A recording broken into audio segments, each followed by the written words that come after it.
Ladies and gentlemen, welcome to Destiny. I'm Death or Above. Today, we're going to go over a little bit of news. They just released patch 3.0.0.3, which that's not what we're really going to talk about. We're going to talk about the loot and the weapon changes that they announced in the This Week at Bungie that just got published too. So I was just hanging out, watching some streams, looking at some guys getting raid race ready while I did my normal work, like I do because I have a job.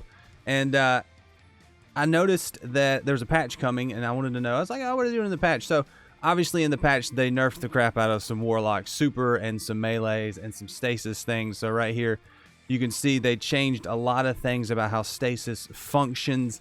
And I did notice they changed the breakout damage for Stasis. So, if you notice when you get frozen and you would break out, you'd lose a lot of health. Like, I remember fighting some of the bosses in the Empire hunts, and you break out of the Stasis, and man, you had no health left. You got hit one time, you were dead. So they reduced that stasis breakout damage. And they also said if you have higher resilience, that means you'll take less damage on the breakout. Or at least that's what I'm assuming it means here, and it caps out at 90 resilience. So if you have 90 resilience, that's going to help you break out of being frozen and not die as much. They also reduced the Warlock melee by a lot. They reduced the travel speed, the range. The super has less time. Warlock's got nerfed hard. The light attack is easier to, or you get more light attacks per super, but less time for your super. And then your Cold Sap Seeker speed is reduced. So a lot of changes. And then in PvP, they have a lot of different changes. Basically, if you were frozen in PvP, that freeze time is going to be reduced from 5 seconds to 1.5 seconds. Thank you. Thank you. You're not going to be frozen as long. Your freeze is not going to hurt you as much. And hey, they stopped Warlocks from being able to destroy everything with their super. But that's not what we're going to talk about. Let's talk about this part, loot. So one of the things they mentioned was in Beyond Light, how loot doesn't feel right, or it doesn't feel good getting a loot drop that's a powerful that caps out at the end of the season power cap, which is 1260. They kind of said they didn't want to do that, but they also mentioned that the loot in the game, there's not enough weapons, there's not enough guns. And this was one of my main concerns and my main problems with the light level caps they were putting in for the weapons, the sunsetting. I didn't like it. Most of the guns that are sunsetting did not need to be sunset. There's only a few outliers that were causing a lot of big problems. So when they sunset all the guns, you're reducing your loot pool dramatically. So world drops, which would drop as powerful, had a very small drop pool. And sometimes when you drop a powerful now and it caps at 1260, it's like, well, I can't use that past the end of the season. That's not very good. But also, there's not as many new guns between the Empire hunts, the Wrathborn hunts. That's it. I mean, there's the old Vanguard gear, but you know, it's subject to seasonal capping.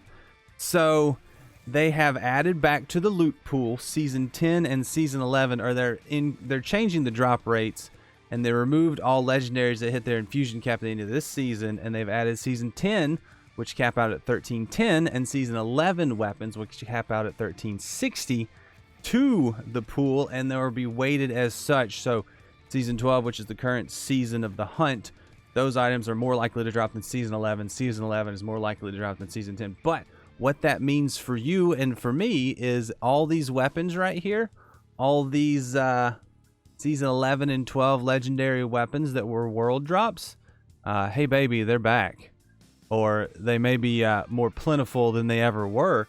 And I'm actually pretty dang excited about that. So you're going to have a chance to get some of these older guns and use them again and go for some of those rolls that you didn't get before. So I'm actually really excited about that. Weapons like the False Promises, if you missed out on it. I'm wondering if they're going to drop all of these guns or some of these guns. I'm not really sure.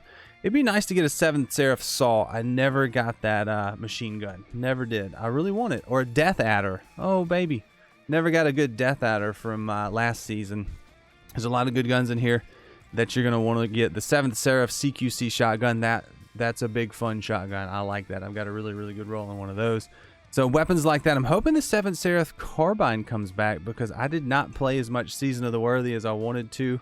And I really want to get a good auto rifle. I like that one. I would use it for a season or two and have fun. But I don't know, big changes coming to the weapons and the loot pool for the world drops, and obviously big changes to the supers, to stasis in preparation for the raid on Saturday. But I want to ask you guys, what do you think?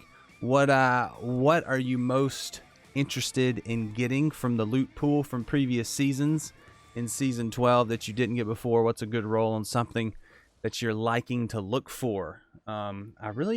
There's a lot there. I did not play as much season 10 as I wanted to. Season 11 lasted a long time, so I played a lot of season 11, so I've got all those god rolls. But season 10, there's a bunch of stuff in there that I still want.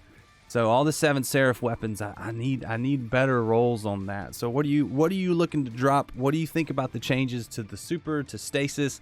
Are you gonna be watching the raid race? There's gonna be a lot of coverage. I'm gonna be hanging out. I'll have my kids. We'll be doing the weekend thing, but I'll be in and out watching. I don't plan to take part.